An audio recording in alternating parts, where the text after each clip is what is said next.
Nick, thank you. Good evening, everybody. I am not a licensee, though I do feel highly qualified to speak in a meeting at which we're discussing pubs. This is not just because of what some of the Sunday tabloids say about me, but because I have consistently, for the last 10 years in a row, under my Who's Who entry, under Hobbies and Recreations, put proper English pubs, and I put that because I damn well mean it. The expression, every pub's a parliament, that Nick used, I think I was the father of that particular phrase, but no matter. And it's right. You know, I've been talking nonsense in pubs for years, and I want to go on doing it.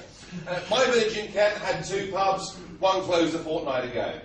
And I love to go to the pub, especially on Sunday lunchtime, but I must admit, if it's raining hard now, I don't go, because I'm not prepared to stand outside and smoke. You know, when I go for a drink, I like to have a smoke. It doesn't make me very unusual. There's about 12 million people like me in this country. So the smoking ban, I can't talk about. You know, the deal with the breweries being greedy, that's for you guys to talk about. But I can talk about the smoking ban, and I can talk a bit about community.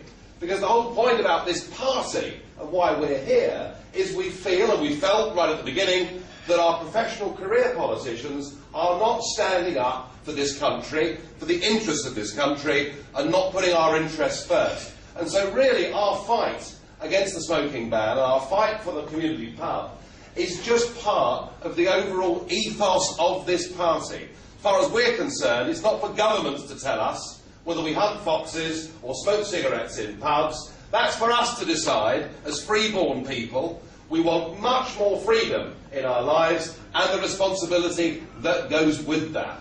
And I frankly, I don't know about you, but I feel that everywhere we go, we're told what we can't do.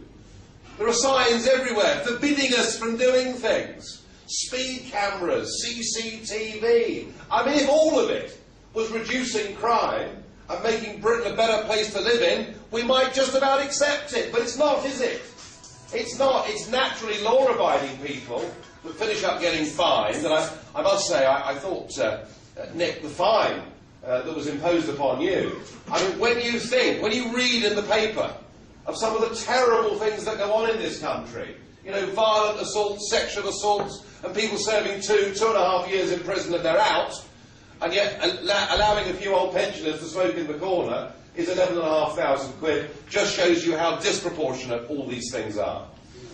Now, my basic view has always been that the best people to govern Britain are the British people themselves, and that we should be able to do so through the ballot box, and that is why I object to membership of a European Union that now makes 75% of our laws. You know, I want us to trade with Europe, to be friendly with Europe. And my wife's German, I've worked for French banks. I love Europe. It's the European Union I don't like, and it's the fact that once something becomes a European law, there is nothing we, the voter, can do to change that law. Whether it's employment regulations, whether it's health and safety laws, whether it's this new proposed ban on smoking within 25 yards of any entrance to any public building, which specifically is what they're talking about. When any of these laws come in, it doesn't matter whether you vote for Gordon Brown at the next general election or whether you vote for Call Me Dave at the next election, because there's nothing we can do to overturn it. So the whole essence of getting freedom and democracy back in Britain is for us to fundamentally readjust our relationship with Europe to that of friendship and free trade. And only when we've done that can we really start to attempt to take the knife to bureaucracy in this country. Now, I've been arguing this in pubs mostly, all through the 1990s.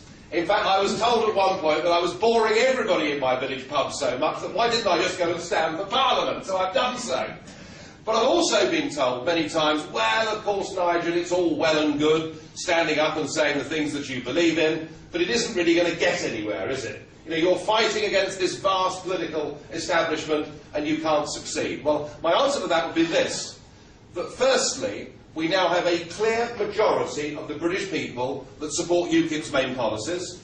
They support us in not wanting to have most of our laws made in Europe. They support us in believing that we should have proper immigration controls in this country, and that we should decide who comes to live, work and settle in this country, not the President of Romania or Bulgaria or anywhere else. And that we're able to stand up and say that openly and honestly as a non-racist, non-sectarian party that is not afraid to deal with the issues. So on these fundamental issues, we have managed to shift public opinion, and we now have a majority of people supporting us.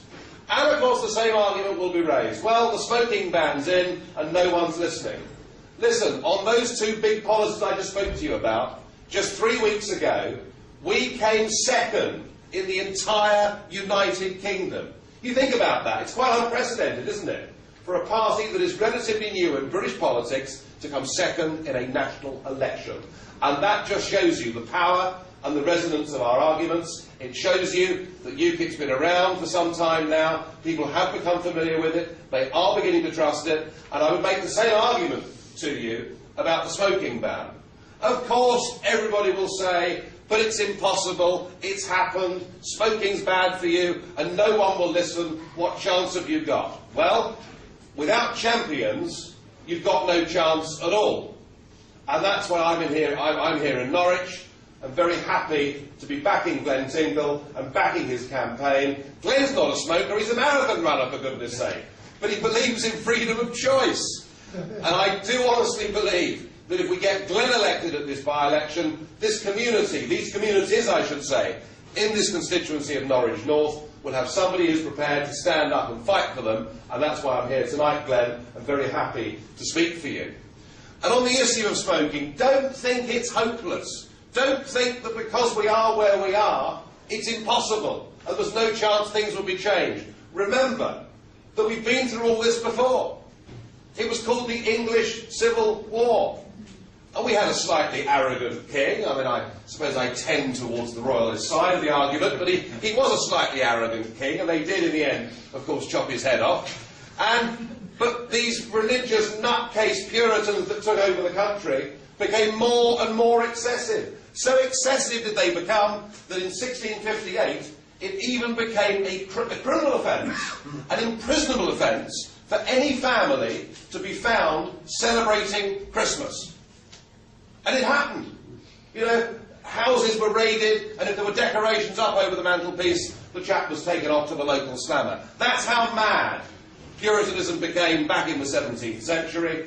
And within a few short years, the Puritans had fallen, and we fell into that period that Hogarth and others painted so well. We fell into a period of completely unrestrained, licentious and bawdy behaviour. Now, I'm not suggesting that UKIP necessarily wants us to go back to that sort of period, but I am suggesting to you that if you do stand up and fight for what you believe in, and if you find some appropriate champions to stand up and fight for your values, that absolutely anything is possible. We had a fantastic result 4 weeks ago. We're winning some big national arguments in this country.